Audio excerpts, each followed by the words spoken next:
yang satu cerita tanah, yang satu cerita Nabi Nuh. Ternyata direnung-renung Nabi Nuh bibit yang baik, tapi karena tidak disemai di tanah yang baik, tumbuhlah tanaman yang tidak baik.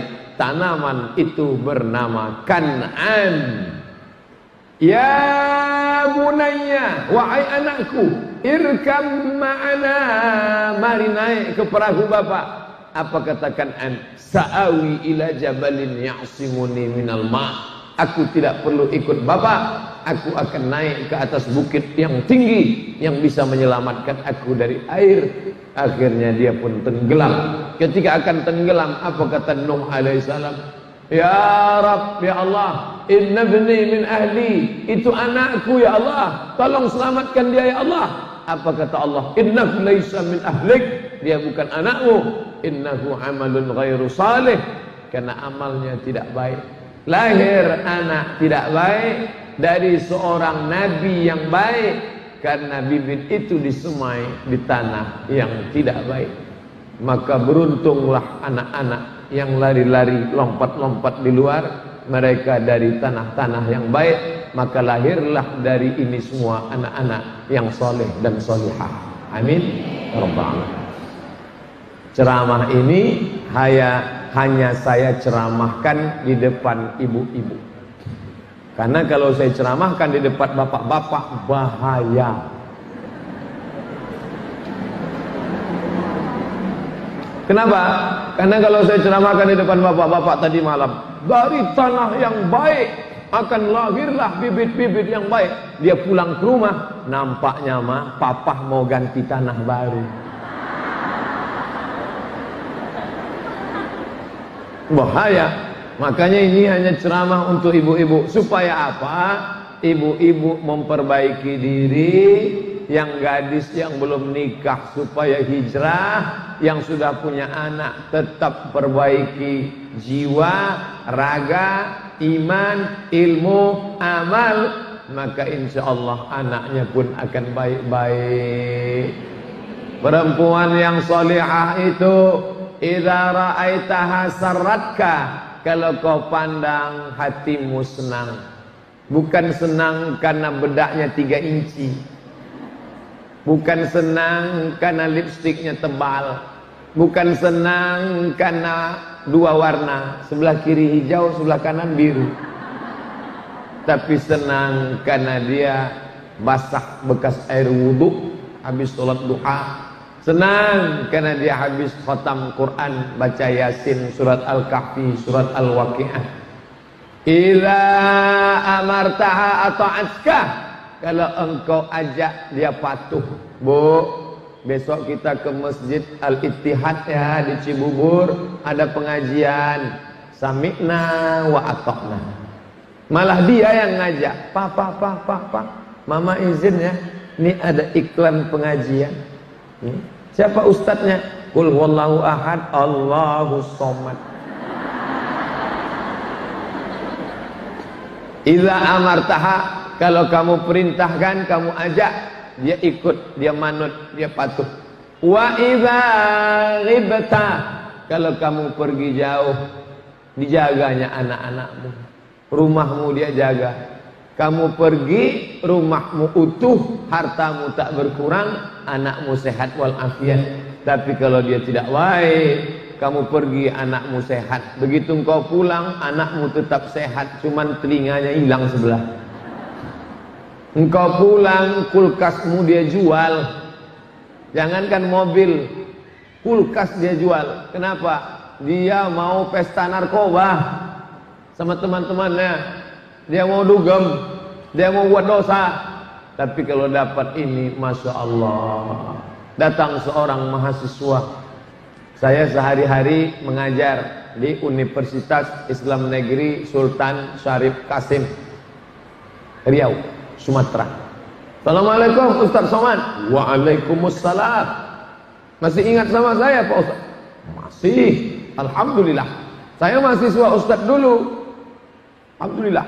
Sudah selesai kuliah. Alhamdulillah. Sudah kerja. Alhamdulillah. Belum nikah. Na'udzubillah.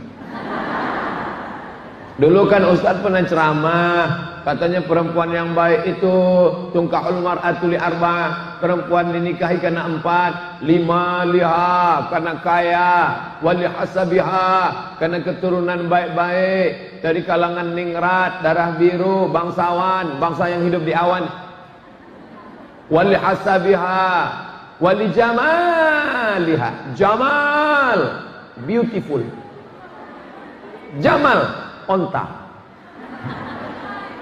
pakai alif, jamal karena cantiknya, walidiniha karena agamanya. Tolonglah Ustaz, carikan saya yang ada 4-4-nya Pak Ustaz. Kalau ada 4-4-nya ngapain saya kasih ke kamu? Kamu jangan pandang perempuan karena kesempurnaan. Man talaba akan bila aibin baqiya bila akhin. Siapa yang mencari teman sempurna seumur hidup akan hidup sendirian. Maka pandanglah perempuan karena dia akan menjadi ibu bagi anak-anakku. Pandanglah perempuan, dia akan menjaga harta dan martabat diriku. Pandanglah perempuan karena dia akan menemani aku nanti sampai masanya aku tua. Ibu kasih tahu sama bapak, papa jangan sepele sama mama. Mama nggak terlalu cantik tapi setianya luar biasa. Karena nggak cantik inilah maka setia. Nanti sampai masanya kamu stroke, mati badan sebelah, yang akan nyuapin kamu makan siapa? Nih. Maka kamu jangan sepele. Nanti kalau kamu sombong, kalau kamu macam-macamin aku, kalau kamu sepele sama aku, lihat nanti kalau kamu tua, aku akan pakai skop. Kalau ibu segan ngomongnya, nanti videonya minta atau ada di YouTube, potong pendek 1 menit. Skop masuk mulut judulnya. Viralkan. Tentu dengan bahasa yang lembut. Perempuan itu tidak pernah mendengar kata, isinya dia tidak terlalu peduli. Tapi yang selalu dia pentingkan adalah kata-kata yang lembut. Makanya Nabi selalu mengucapkan kata-kata yang lembut. Sampai Nabi tidak mau panggil nama Aisyah. Ya Humairah, wahai engkau ahmar, merah. Ya Humairah, wahai engkau yang kulitmu putih kemerahan kalau terkena sinar matahari. Coklat tua. Wahai engkau yang putih kemerahan kalau terkena sinar cahaya matahari. Kemarin siang kami pengajian di Kemenq, Kementerian Keuangan, datang bapak-bapak. Ustadz Somad, ya. Saya selalu dengerin ceramah Ustadz, ya. Saya ingin hubungan dengan istri mesra, ya. Bagaimana kalau saya panggil istri saya, ya Humairah, wahai engkau yang putih kemerahan? Bagus, saya bilang. Tapi istri saya hitam, Pak Ustadz. Ya enggak apa-apa. Perbuatan yang baik, idghalus surur fi qulubil mu'minin, menyenangkan hati orang beriman. Dia sudah beli bedak pemutih 2 bulan, enggak putih-putih. Semua teman dia yang ngomen di FB bilang, kok kamu enggak berubah? Tiba-tiba kita mengatakan, hai engkau yang putih kemerahan. 2 kemungkinan. Pertama dia senang, yang kedua ngejek. Jangan mentang-mentang mau jujur, aku sudah ngaji, aku sudah hijrah, aku harus jujur, harus apa adanya, nggak penting, yang penting berkata jujur walaupun menyakitkan. Ya Hajar Aswad, aku sakit hati. Nabi pulang ke rumah malam, habis keliling menyampaikan ayat-ayat Allah. Assalamualaikum. Assalamualaikum. Waktu itu Aisyah tidur, nggak ada yang menjawab. Assalamualaikum, sunyi sepi. 3 kali Nabi mengucapkan salam. Sayyidatuna Aisyah radhiyallahu anha nggak buka pintu, Nabi tidur. Tidur Nabi di depan. Itulah yang kalau kita ziarah yang laki-laki mengucapkan salam. Assalamualaikum ya Rasulullah, Assalamualaikum ya Habiballah, Assalamualaikum ya khaira khalqillah, Assalamualaikum ya safwatallah. Datang ibu-ibu dinyanyikan dalam bentuk lagu nasyid. Salamu alaik asqal asqiya, salamu alaik azkal azkiya. Dengan suara yang lembut sampai salam itu kepada Nabi Muhammad sallallahu alaihi wasallam. Balak salam alaik. Dalam solat aja kita ucapkan assalamu alaika ayyuhan nabiyyu wa rahmatullahi wa barakatuh. Amal kita di Cibubur ini dibawa oleh malaikat, diperlihatkan ke Nabi Muhammad sallallahu alaihi wasallam. Lihatkan, ya Nabi, ini amal umatmu di Cibubur. Coba lihat, parkir sampai penuh ke ujung. Coba lihat seperti Idul Fitri, Idul Adha umatmu sekarang. Dari Cibubur ke Madinah 9.000 kilometer. Kalau nggak percaya, ukur sendiri. Menjadi kebanggaan yang luar biasa. Ambil gambar dari atas, ambil gambar dari samping, perlihatkan, tunjukkan ke semua dunia. Begini masyarakat Masjid Ittihad Cibubur kalau ngaji. Tunjukkan, perlihatkan. Semua akan melihat. Loh, yang di luar itu siapa? Bapak-bapak. Yang di dalam siapa? Ibu-ibu. Kenapa begini? Balas dendam. Karena selama ini ibu-ibu disuruh di luar. Ibu sedang halangan ya, keluar. Ibu sedang nggak boleh ya, keluar. Ibu bawa anak ya, keluar. Pagi ini kami khususkan semuanya ibu-ibu. Laki-laki ya, keluar. Untung nggak saya disuruh keluar juga. Saya ceramah ke Kuala Lumpur setiap bulan Februari. Kuala Lumpur, Selangor, Malaka, Ipoh, keliling. Datang ibu-ibu. Assalamualaikum. Waalaikumsalam. Ustadz Abdul Somad. Betul, saya orangnya. Saya nak jumpa dengan emak Ustadz Somad. Loh, kok mau cari emak saya? Jadi saya, sebab makhluk ini pasti dibina, dibentuk, dididik oleh orang manusia yang luar biasa. Kata dia, emak saya luar biasa. Kalau saya biasa di luar. Dia mau ketemu emak saya. Benar-benar dia datang ke Riau, Pekanbaru, dan ketemu emak saya. Dia tanya, gimana dulu ibu mendidik anak ibu? Ternyata dia tidak lihat saya, tapi dia lihat siapa yang membentuk, siapa yang mendidik. Dan memang ibu orang tua saya adalah biasa, bukan LCMA. Tidak pernah di Mesir, ibu rumah tangga. Tapi dia tidak hanya melahirkan saya, dia mendidik saya. Dia yang bawa saya ke kepala sekolah. Karena tiap hari saya mau minta sekolah. Saya ingat pagi-pagi dia bawa ke sekolah, ketemu sama ibu sekolah. Ibu kepala sekolah, ya ini anakku tiap hari mau sekolah. Datang kata ibu kepala sekolah, coba pegang telinga kanan dengan tangan kiri. Belum bisa. Saya mau SD juga, pulang nangis, gak bisa. Akhirnya dia pulang, karena SD gak nerima, dimasukkan saya madrasah ibtidaiyah. Sampai di ibtidaiyah gak ditanya, mau telinga kanan, mau telinga kiri, duduk aja. Ya, saya belajar. Kelas 1 ibtidaiyah, kelas 2 ibtidaiyah, kelas 3 ibtidaiyah, muncul masalah. Karena di ibtidaiyah hanya tulis Arab Melayu, Arab Pegon, Arab Jawi, tapi nggak bisa baca A, B, C, D, E, F, G. Ketika disuruh tulis Latin nggak bisa. Kata paman saya, ini anak bermasalah. Ntar dia mau masuk SMP gimana? Masa cuma bisa tulis Arab Melayu? Akhirnya pergi lagi ke SD. Bu, kepala sekolah SD, ya bisa nggak anak ini lompat langsung kelas 4? Kita usahakan. Kepala sekolahnya perempuan juga. Emak saya perempuan. Kepala sekolahnya perempuan. Saya dibawa ke sekolah itu, masih ingat guru yang baik, ibu saya di sekolah itu. Kemarin waktu Idul Fitri saya datang ke rumahnya, saya cium tangannya, ibu sehat, alhamdulillah. Padahal dulu kepala saya dijedutin ke papan tulis. Ustaz nggak sakit hati? Enggak, cuman ingat aja dikit.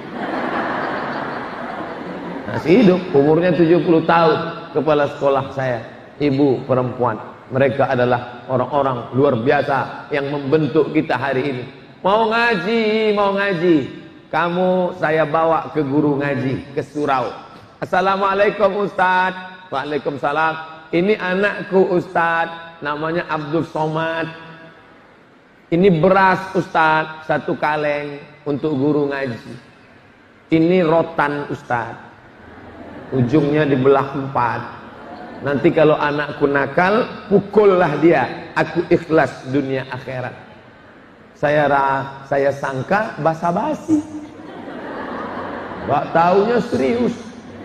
Begitu mak saya pulang, yang lain ribut semuanya. Wah, begitu semuanya tamu pergi, datang guru ngaji ngambil rotan. Dia pukul semua. Yang baik, yang ribut semuanya kena. Saya enggak ribut, saya memang dari kecil dah baik. Semuanya kena. Pulang ke rumah ngadu, mak, tadi guru ngaji mukul. Pakai apa? Pakai rotan yang mak kasih itu. Itu sakit. Apa kata dia? Mau aku tambah lagi. Pendidikan yang luar biasa itu mendidik kita menjadi manusia-manusia. Alhamdulillah. Saya tidak katakan saya berhasil profesor doktor, enggak. Paling tidak saya enggak pernah pakai narkoba. Saya enggak ngelem. Saya enggak berzina. Saya enggak pacaran. Sampai kuliah 4 tahun di Al-Azhar di Mesir, tidak satu pun menjalin hubungan dengan perempuan. Kenapa? Karena jarak kampus laki-laki dengan perempuan 15 kilometer. Tapi pendidikan ibu luar biasa. Aku enggak mau kamu berzina.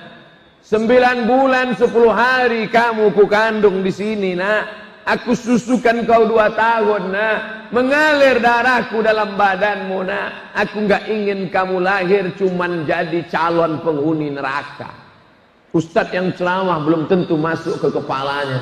Tapi kalau ibu yang ngomong, nak, aku enggak ingin mengandung kamu. Aku melahirkan kamu meregang nyawa. Kamu tahu enggak? Bersimbah darah, menggenang air mata aku membesarin kamu. Aku enggak ingin kamu lahir cuman calon penghuni neraka. Kamu jangan korupsi, kamu jangan pakai narkoba. Istri kamu jangan kamu sakiti, karena aku juga perempuan. Perempuan jangan kamu ganggu. Mereka itu ibumu, sama dengan adikmu yang perempuan. Itu masuk ke kepala dia. Dia katakan ibu cerewet, enggak apa-apa. Ibu suatu hari buka HP-nya, lihat, kok enggak ada namaku ya? Aku kan ibunya. Lalu ibu penasaran, ibu miss call, keluar security kejam. Ibu enggak usah sakit hati.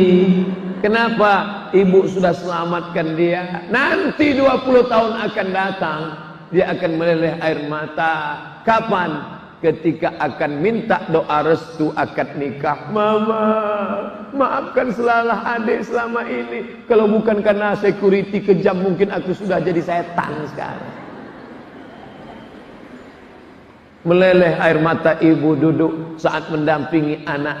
Ibu kok nangis? Anaknya kan sudah nikah, sudah ketemu jodoh. Nangis kenapa? Ini air mata kebahagiaan Pak Ustadz. Mohon maaf, Ustadz gak bisa bedakan mana air mata sedih, mana air mata bahagia.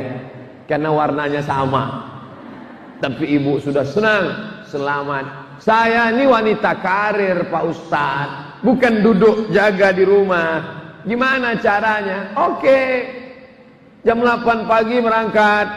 Jam 1 siang break. Jam 5 sore pulang. Sampai ke rumah HP-nya mati. HP, mohon maaf, untuk sementara engkau innalillah wa inna ilaihi rajiun. Aku mau dengan anakku dulu, peluk cium, sayang. Jangan sampai dia datang bangga bawa kertas. Mama, mama, mama, mama, nilai adik lihat, nilai adik lihat. Ya, sebentar ya. Nilai adik mah, nilai adik. Sebentar ya. Sebentar ya. Nilai adik. Ya, mana nilainya? Mana? Mana? Ini, dipoto nilainya. Dah ya. Pergi sana main.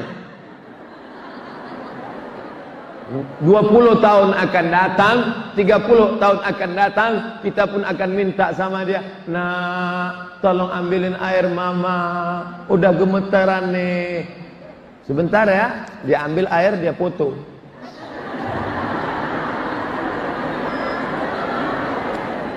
Berapa banyak ibu-ibu yang mestinya 6 tahun pertama dia memberikan kasih sayang total. Kenapa anak disuruh sholat umur 7 tahun? Muru auladakum bis salah wa hum abna'us sab'ah. Anakmu suruh sholat umur 7. Kenapa 7? Karena 6 tahun adalah the golden age, golden emas, age, usia emas. 2 tahun pertama peluk cium susu, peluk cium susu. 2 tahun pertama. Sekarang 2 tahun pertama hubungan ibu dengan dia sudah putus. Karena ibu serahkan dia kepada Siti Al-Baqarah, sapi betina.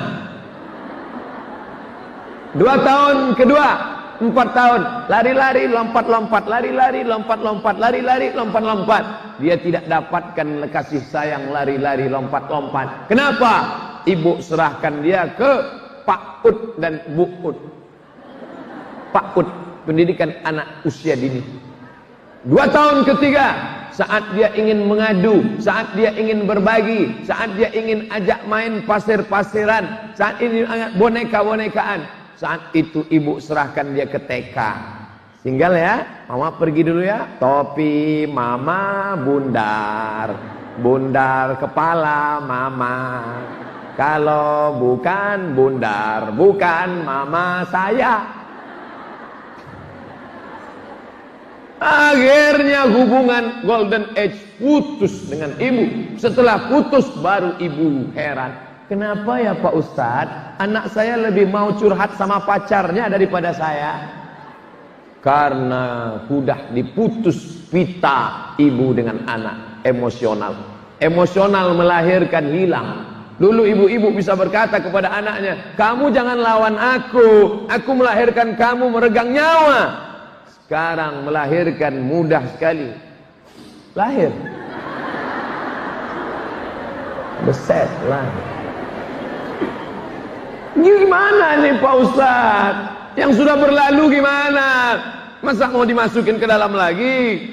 Gimana? Yang berlalu apa boleh buat? Tai kambing bulat-bulat. Akan datang kita perbaiki hubungan, matikan HP, matikan, ajak ngaji, maghrib ke isya, TV mati, HP mati, kita bareng keluarga, bapak, papa, mama, anak duduk ngaji. Buka Quran kamu. Kapan terakhir ibu bacaan anaknya? Lihat nun mati ketemu dengan qab min qab, qalqalah gimana bunyinya nak? Huruf sa gimana? Coba kamu baca sa. Letakkan ujung lidah di gigi atas. Sampai mati dia akan ingat. Nanti dia akan ajar anaknya, cucu ibu. Sini nak, dulu nenek kamu ngajarin ibu. Letakkan dulu gitu. Meleleh air matanya. Kita sama-sama doa ya untuk nenek kita. Rabbi firli wali walidayya warhamhuma kama rabbayani shaghira. Gara-gara mengingat huruf sa. Setiap ketemu huruf sa, dia ingat dengan kita. Ingatnya di mana? Ngaji. Ingatnya di mana? Saat sholat tahajud bersama. Ingatnya di mana? Saat iktikaf. Ingatnya di mana? Dulu saat dibawa jalan-jalan sana-sana, lari sana, lari sini. Saya selalu diundang ibu-ibu pakai grup rebana. Banyak saya hafal lagu-lagu nasyid. Pas kemarin menyambut jamaah haji, dari Padang Arafah terus ke Muzdalifah, bermalam di Mina, melontar 3 jumrah. Syarat rukun haji sempurnalah sudah, semoga menjadi haji mabrurah. Ustaz dengar di mana? Dulu emak-emak kita nyanyi. Sekarang lagu-lagu religi itu sudah hilang. Siapa yang menggantikannya? Keong racun, kucing garong. Ibu sambil masak pagi untuk suami, pembantu ada, tapi lain rasanya kalau ibu yang masak. Pembantu mungkin motong-motongnya, ibu sambil masak. Salatullah, salamullah, ala taha rasulillah. Salatullah, salamullah. Garam ya. Ala yasin habibillah. Anaknya ingat, suaminya tenang. Kenapa? Man shalla alayya salatan, siapa yang berselawat kepadaku satu kali, sallallahu alaihi biha asyra, Allah balas 10 kebaikan, wa hutat anhu asyra sayiat, ditutupi Allah 10 dosa, wa rufi'at lahu asyra darajat, dinaikkan 10 tingkatan kemuliaan. Anaknya tenang, suaminya tenang, semuanya tenang. Kenapa? Huwallazi anzala sakinah, dia yang menurunkan ketenangan fi qulubil mu'minin. Balasan yang ibu terima luar biasa. Ummuka. Siapa lagi ya Rasulullah? Ummuka. Siapa lagi ya Rasulullah? Ummuka. Ibumu, ibumu, ibumu. 3 kali. Lalu yang keempat, siapa ya Rasulullah? Abuka, bapakmu. Saya nggak bisa nasihatin anak saya, kamu mesti berbakti kepada aku. Bapakmu, bapakmu, bapakmu. Hadisnya mana? Ibumu. Siapa lagi? Ibumu. Siapa lagi? Ibumu. Kenapa ibu dapat 3? Ibu mengandung, ibu melahirkan, ibu menyusukan. Bapak-bapak yang pengen dapat 3, coba yang 3. Pulang dari sini, lihat ada jual kelapa muda, beli 1. Bapak-bapak beli kelapa muda, mau dibelah murni atau campur? Enggak usah dibelah, kelapanya bulat-bulat. Untuk apa? Ikat di perut. 9 bulan 10 hari. Kalau mau merasakannya. Ibumu, kata Nabi sallallahu alaihi wasallam. Ya Rasulullah, aku mau perang, ikut mati syahid. Kalau aku mati syahid akan dapat 4. Tidak merasakan sakratul maut, melainkan seperti dicubit saja. Sakratul mautnya seperti dicubit. Orang sakratul mautnya seperti kambing dikuliti hidup-hidup. Orang sakratul mautnya seperti tebasan pedang di tempat yang sama. Dia seperti dicubit saja sakratul maut. Tidak merasakan azab kubur, tidak merasakan hisab, masuk surga langsung. Tidak ada pakai transit. Penerbangan langsung direct. Izinkan aku perang ya Rasulullah, aku mau mati syahid. Apa kata Nabi? Alaka min ummit, ibumu ada di rumah, emakmu masih hidup? Dia menjawab, "Na'am, ya, ibu saya ada." Ilzam rijlaiha, kamu enggak perlu ikut perang, kamu enggak perlu pergi ke Rohingya, kamu enggak perlu pergi ke Palestina, kamu pulang ke rumah, urus tapak kaki ibumu, kau dapat di surga di sana. Saya enggak bisa nasihatin anak saya, anakku di bawah tapak kakiku ada surga. Mana? Tapi di bawah telapak kaki ibu ada surga. Yang ngomong siapa? Sayyidina wa maulana Muhammad. Allahumma salli wa sallim wa barik alaihi. Ini maka siapa makhluk di dunia ini yang di bawah tapak kakinya ada surga? Hanya perempuan. Perempuannya bagaimana? Perempuan yang mendidik anak-anak yang luar biasa. Ibu punya anak hafal Quran 30 juz. Satu hari ngulang 2 juz. Ngulang hafalan 2 juz, dia ulang, dia diam. Bismillahirrahmanirrahim. Alif lam mim. Dzalikal kitabu la raiba fihi hudal lil muttaqin alladzina yu'minuna bil ghaibi wa yuqimuna shalah wa mimma razaqnahum yunfiqun. Ibu sudah meninggal. Bapak sudah lama meninggal. Mengalir pahalanya tanpa dia sebutkan, ya Allah sampaikanlah pahala bacaanku ini untuk ibuku, tanpa dia sebut. Itu beda orang lain dengan anak kandung. Kata Imam Ibnu Taimiyah dalam kitab Majmu' Fatawa, kalau orang lain mesti dia sebut. Untuk almarhum Ustadz Abdul Somad yang sudah mati di Riau dimakan cacing tanah, Al-Fatihah. Tapi untuk ibu kandung, beruntung ibu, di sini ada tahfiz Quran, di masjid ada tahfiz Quran, di pondok pesantren ada tahfiz Quran. Tinggalkan anaknya di sana. Kami kemarin dari pesantren Darus Safwah, indah luar biasa. Ada kolam ikan, ada pokok kayu, ada pokok cabai, ada pokok durian. Begitu kami sampai, duriannya pun jatuh, seolah-olah menunggu kedatangan kami. Anak-anak hafal Quran. Kepalanya pakai peci 3 warna. Yang warna biru baru masuk. Yang warna hijau 20 ke bawah. Yang warna merah sudah hampir hafal 30 juz. Ternyata ada warnanya. Biru, hijau, merah. Yang hitam juz 30. Senangnya hati kalau anak-anak ini hafal Quran. Satu-satu cita ibu saya yang tidak kesampaian, aku ingin kau hafal Quran, Mat. Di Mesir Al-Azhar 4 tahun, kelas 1 2 juz, kelas 2 2 juz, kelas 3 2 juz, kelas 4 2 juz. 4 tahun cuma 8 juz, enggak hafal Quran. Aku LCMA, Mak, enggak penting, aku pengen punya anak hafal Quran. Kau enggak hafal, cuma 8 juz. Itu pun hilang. Naik pesawat ketemu pramugari, hilang 2 juz. 1 juz, 1 juz hilang. Nih habis pengajian ini pergi ke Jogja. Jogja naik pesawat, hilang 2 juz. Besok pulang dari Jogja ke Bukit Tinggi Sumatera Barat, hilang 2 juz. Ketika diperiksa, min. Maka ibu-ibu yang sudah pakai jilbab panjang, pakai rok panjang, menjaga anak-anak kita yang hafal Quran. Kan kasihan tuh, dia pagi ngulang.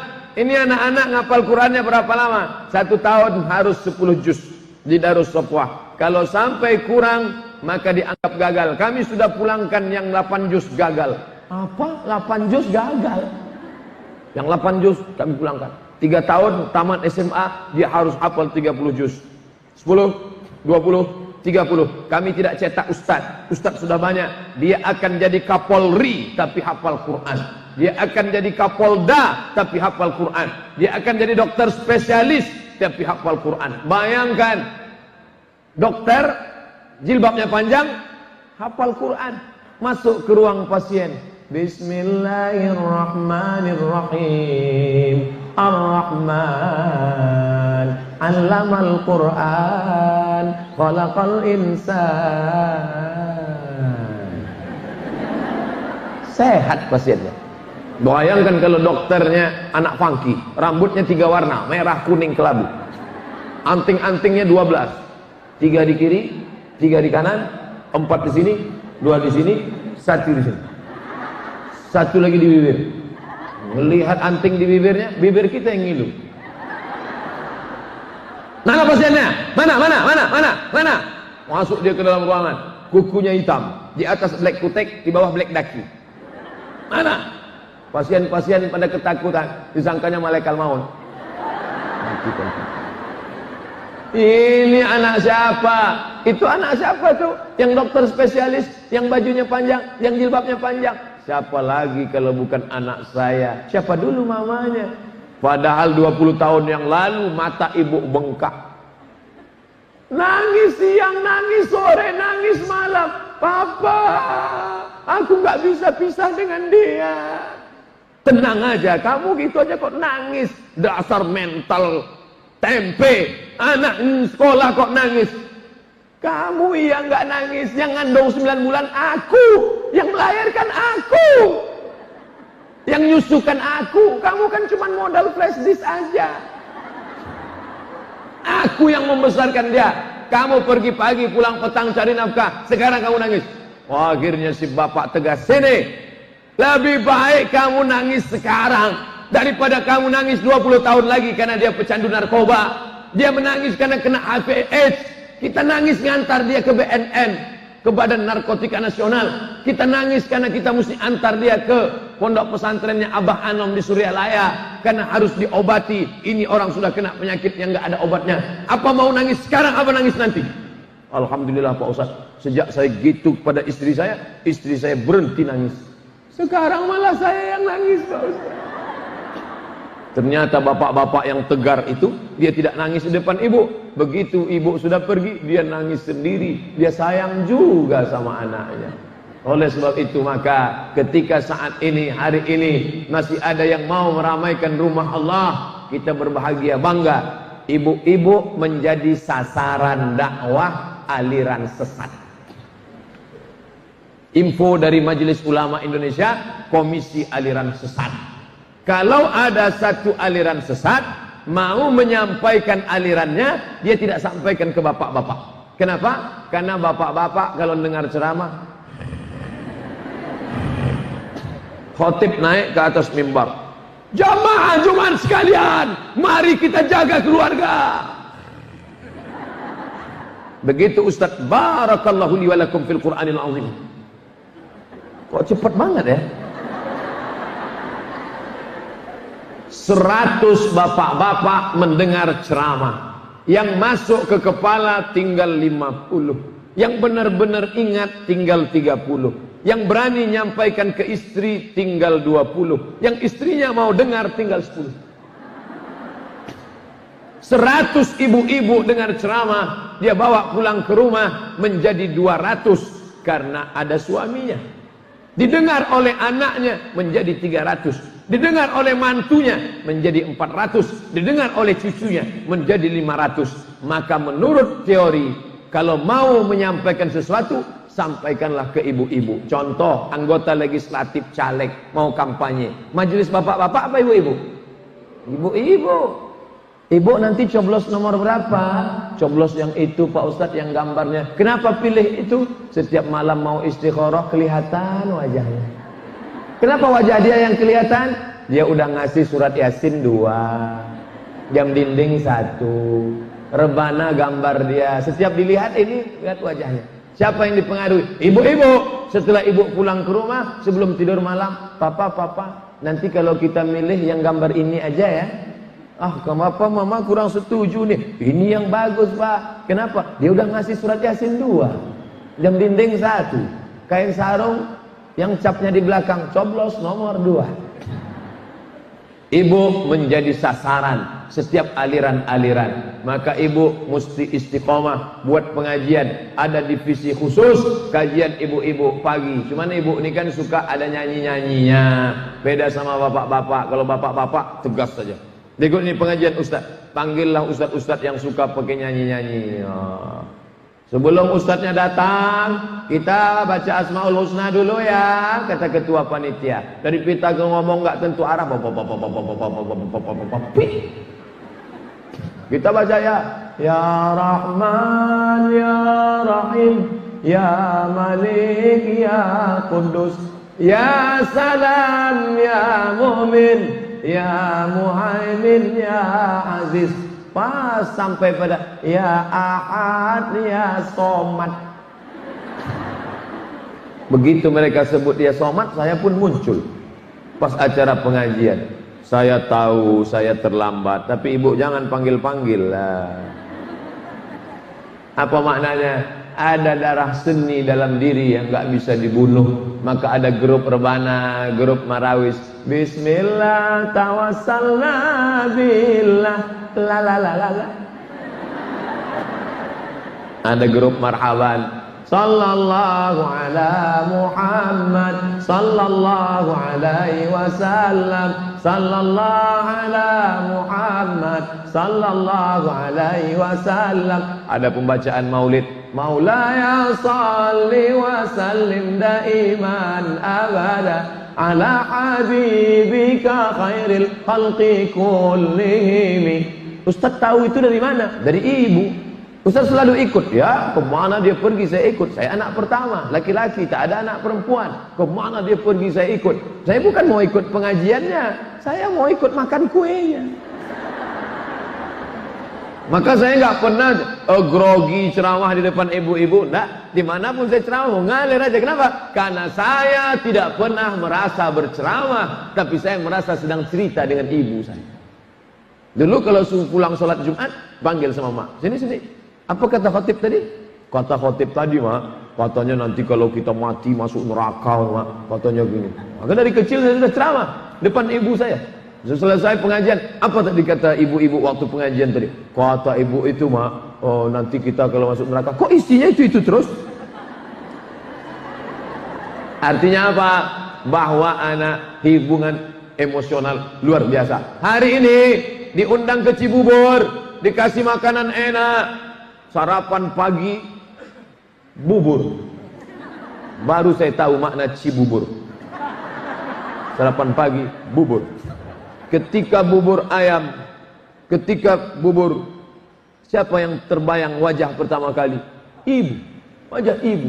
Berapa kali kita tempat indah, pergi ke Makkah Mukarramah, nampak jilbab panjang, ibu. Kelihatan nampak bukur, ibu. Luar biasa. Bagaimana dengan anak? Bagaimana dengan pasangan hidup? Ya, kita ingat. Bukan berarti kita hilangkan semua, tidak. Di dalam hati kita ini ada kamar-kamarnya. Ada ruang tamu, ada ruang makan, ada ruang dapur, ada ruang barang-barang, ada ruang di dalam. Ada kamar untuk ibu, ada untuk pasangan hidup, ada untuk anak. Jangan sampai di ruang itu ibu tidak ada sama sekali. Yang ngasih uangnya ibu, yang pesannya ibu. Nanti kamu pergi belikan ini ya, iya. Begitu dia pulang, mana? Lupa. Sedang uang kita aja dia lupa, apalagi uang dia. Jangan sampai ibu datang di hari tua. Nah, mama, sejak papamu meninggal sudah nggak ada pemasukan. Mama puasa sunat, minta uang 50.000 untuk buka puasa, nak. Apa kata dia? Tunggu sebentar ya, Ma, aku tanya biniku dulu. Ente ketemu dengan dia kapan? Umur kamu 25 tahun. Setelah kamu dewasa, siapa yang menyuapmu? Siapa yang memandikanmu waktu jatuh kecil? Mandi satu kali, mandi kencing satu kali, makan coklat mulutnya hitam, mandi lagi. Main-main tanah, mandi lagi. Berapa kali ibu memandikan dia? 360 hari kali 3 kali 3, 900 kali ibu mandikan dia dalam setahun. 3 tahun total, 9 kali 3, hampir 3.000 kali ibu mandikan dia. Dan ibu minta mandi kepada dia hanya sekali, mandi jenazah. Itu pun dia tidak bisa. Yang paling indah saat ibu mati adalah yang memandikan ibu anak. Dia tidak akan siram dari atas. Ini jenazah, dia tidak siram dari atas. Kenapa? Air itu menyakiti kulit ibuku, dia siram rendah. Apalagi ibu ini sombong, gak peduli sama masyarakat, gak pernah pengajian, anaknya gak dididik, kata-katanya kasar. Pas dia mati, yang memandikan memang sudah nunggu lama. Lihat loh kalau mati. Begitu mati, dia ambil semprot dorsmir. Dia ambil mama lemon, dia semprotkan ke hidung. Maka didik anak-anak kita supaya dia menjadi anak-anak yang luar biasa. Ya Rasulullah, ya Allah, nanti kalau aku mati dalam surga dengan siapa? Kata Nabi Musa alaihissalam, ya Allah, kalau aku mati nanti kira-kira di surga sama siapa? Kata Allah, kamu di dalam surga sama Nuh.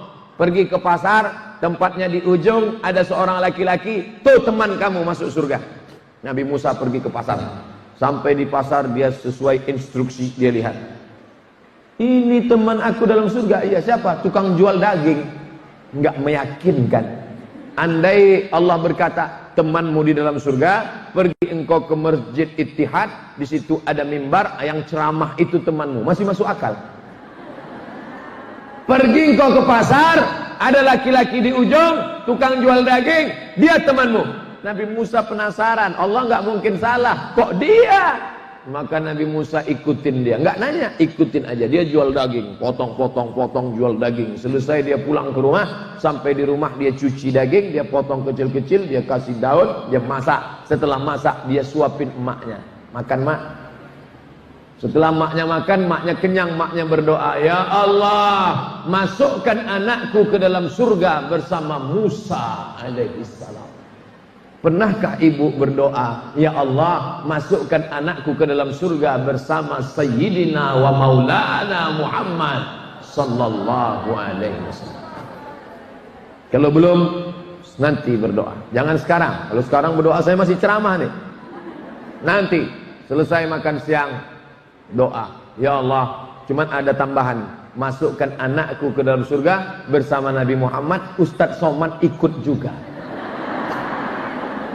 Bayangkan semuanya mendoakan. Tidak tahu entah dari lidah yang mana doa itu dikabulkan Allah. Ada seorang ibu yang tulus ikhlas mendidik anak-anaknya, dia sudah masuk surga duluan. Man ala salasa banatin, siapa yang membesarkan 3 anak perempuan, fa'addabahunna, dididik dengan baik, wa zawwajahunna, dinikahkan dengan orang baik-baik, wa asana ilaihinna, buat baik sampai mati, falahul jannah, surga bagi. Ya Rasulullah, 3. Bagaimana kalau 2? Yang 2 pun masuk surga juga. Kalau 1 tambah 1 lagi. Mobil lewat, nampak ibu-ibu gendong anak di luar, anaknya lari, dia kejar. Dalam hati saya, beginilah emakku dulu waktu dengar pengajian 40 tahun yang lalu, ketika emak mendengar pengajian membawa anaknya. Kenapa dia tidak duduk di rumah saja? Karena dia ingin dengar pengajian. Kenapa dia tidak masuk dalam masjid?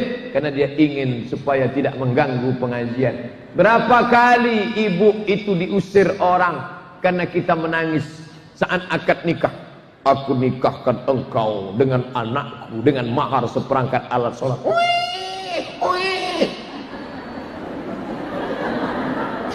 Ulang akadnya ya, mohon maaf ya kata Pak Kuat. Aku nikahkan engkau dengan anakku. Mata orang tajam melihat dia, tapi dia tulus ikhlas. Hari ini ada dia di sini. Anak-anaknya sudah jadi ulama, anak-anaknya menjadi orang-orang yang terpandang, diridhoi Allah. Lidahnya terkabul doa. Makanya saya selalu di akhir majelis menutup dengan doa, supaya apa? Ada yang mengaminkan, malaikat mendengar doanya. Dia bukan ustadz, bukan ulama, tapi dia orang-orang yang pernah mendidik calon-calon ustadz, calon-calon ulama, calon-calon penolong agama Allah di masa akan datang. Pas jam 10. Makanya dari tadi saya ngelihat jam. Saya di mana-mana ceramah 60 menit, dimulai jam